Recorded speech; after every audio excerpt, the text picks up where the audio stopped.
Ashes and Red by Pyun Hye-young.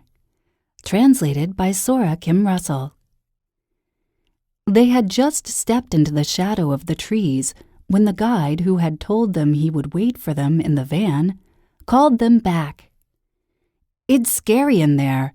Tons of monkeys. You understand?" "I can't do this," his wife said. "Let's just go." His wife gave him a look that said she meant it, but he avoided her eyes and said, "You don't really think you're going to be killed by a monkey, do you?" He walked back into the forest. Whether resigned or simply too angry to argue with him, his wife followed right behind.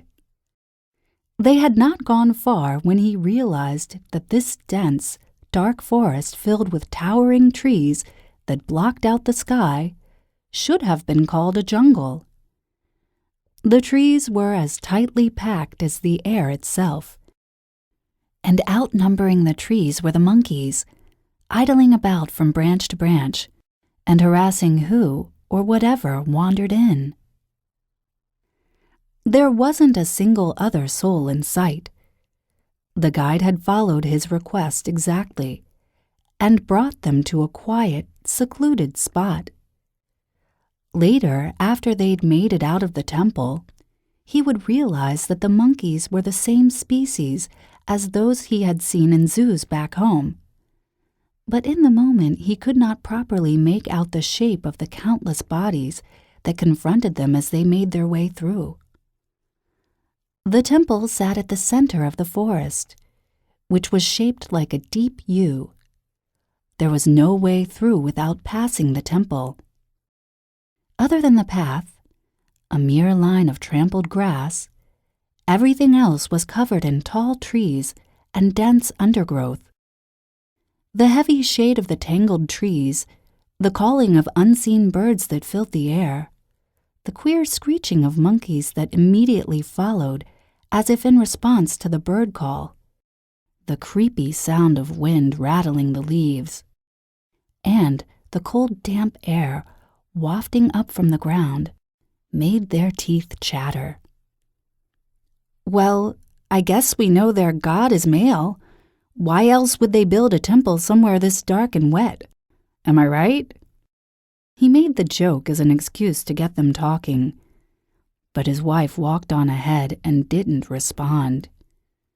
Normally she scoffed at his failed jokes. In the silence that followed, he sensed that, since entering this dark forest that could care less about them, he and his wife had been slowly leaving the world in which their lives had overlapped. The feeling made him want to pull his wife, who was now striding several paces ahead of him, back by his side and keep her there. But he never got the chance. His wife screamed. A black something or other had wrapped itself around her face. He ran to her, but the black object suddenly vanished, as if nothing more than a shadow. His wife's sunglasses had vanished with it. It was a monkey. Terrified, his wife clung to his side. She clutched his forearm, but he could tell it held no more meaning than an elderly person leaning on a cane. Nevertheless, he knew he would not soon forget the heat flowing from his wife's hand to his arm. That was the beginning. Their path to the temple was a progression of lost items. The next monkey snatched his wife's hat. That too happened in the blink of an eye. He chased after the monkey to try to retrieve the hat. He spotted one or two other people in the distance, but they were locals, and it wasn't clear whether they were also just visiting or whether they lived in the forest. They watched as he chased after the monkey, their faces suggesting that this was something they saw all the time, and yet was still as entertaining as ever. And they looked serene, as if they had nothing the monkeys could take from them, or perhaps nothing left to be taken. He gave up on chasing down the monkey. It had scrambled up a tall tree and disappeared into the forest. he could have followed it into the trees, but he would have only stumbled across an entire troop or gotten lost in the dense, shady woods. As he was walking back to his wife, panting and trying to catch his breath, 2 monkeys jumped him at the same time. He threw his arms out to the sides, breathing in the foul smell, the stink of urine, and something else that reminded him of wet grass coming off of the monkey wrapped around his face. He managed to pull them off of him, but his hat and sunglasses were now gone, and he had several scratches, both deep and shallow. He immediately regretted the decision to come there and tried to turn around, but the way back was so dark and thick with trees that they could not locate the entrance. They had no choice but to keep going until they reached the temple. They walked and walked, but there were only more trees and no temple in sight. The path seemed to lead only to deeper jungle.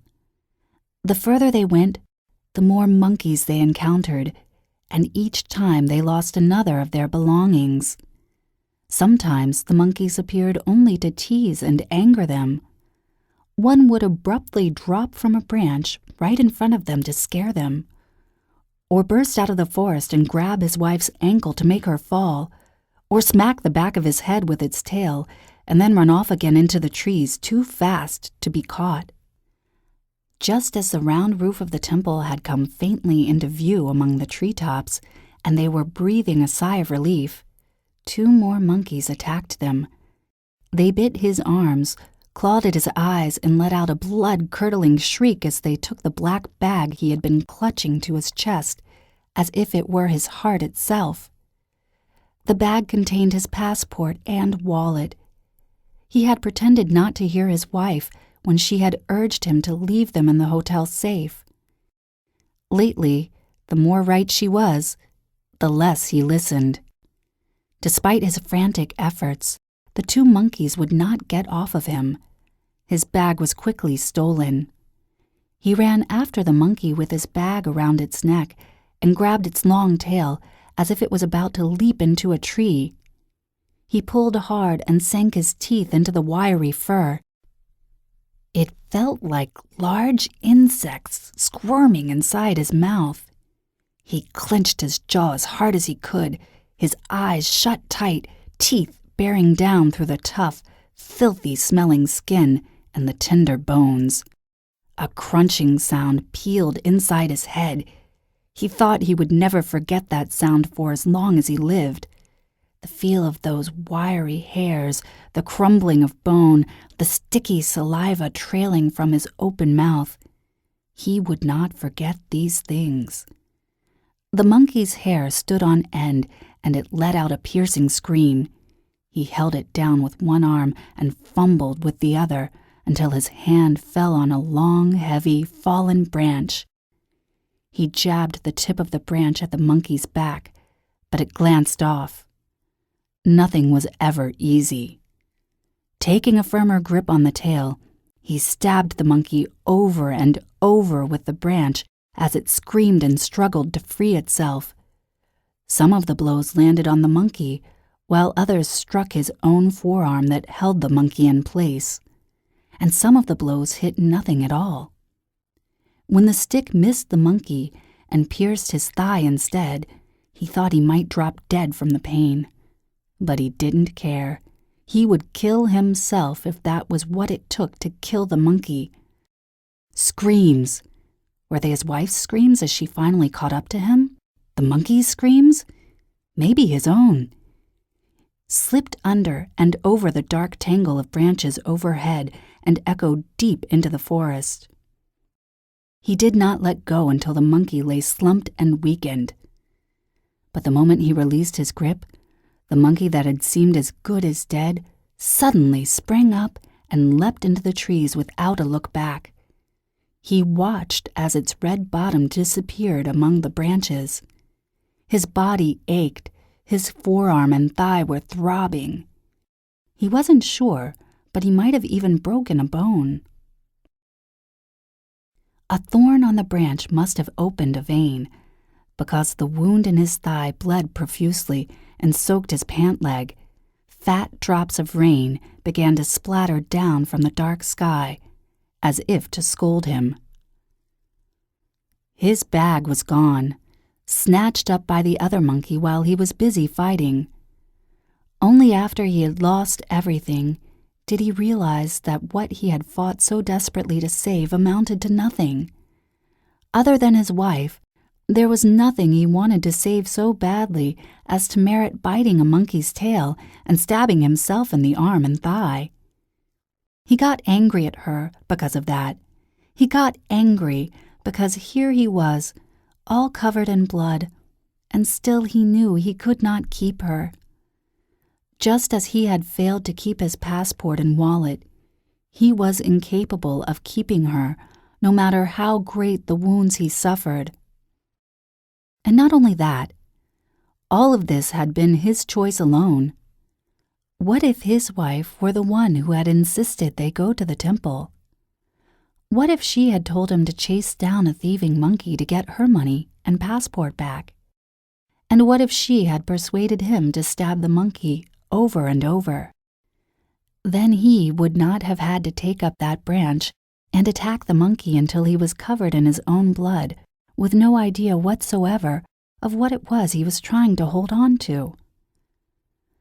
On their way out of the forest, the monkeys left them alone since they had nothing left to take. So he unleashed his fury on his wife instead. His wife took his baseless accusations in silence, as if he were talking about someone else, and her silence made him even angrier. He had to clamp down hard on the urge to beat her. If he hadn't injured his arm, if he could have lifted his arm or flexed the muscle at will, he might not have been able to hold back. Later, when he recalled the events at the temple, he felt shocked at his own unfamiliar self. Picking up a tree branch, which he had never before regarded as a weapon, to stab a monkey to death. Gladly enduring his own injuries in the process, confessing his suspicions as a way of swallowing his anger, abruptly accusing his wife of being a two-timing whore, and unleashing all of the bad words he hadn't used since he was a teenager in order to sexually disparage her. Knowing he would have hit her if he'd had any energy left. All of this kept him feeling ashamed of himself for a long time after. When they returned from the temple, his wife bought bandages and medicine and helped patch him up. But the next morning, she took her passport from the hotel safe and left for home. Their itinerary ended. The guide left as well to lead another group of tourists.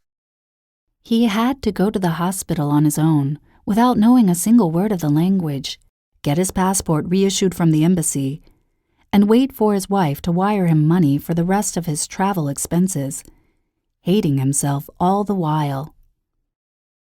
After that trip, every time anger rose up in him, he pictured spidery limbs wrapped around his face, monkeys hanging nonchalantly from his body and blacking out his vision, giving off their odorous funk. Whenever he pictured it, his heart shivered, like it was shrieking inside his chest, and his head ached from the effort to bear the tremors.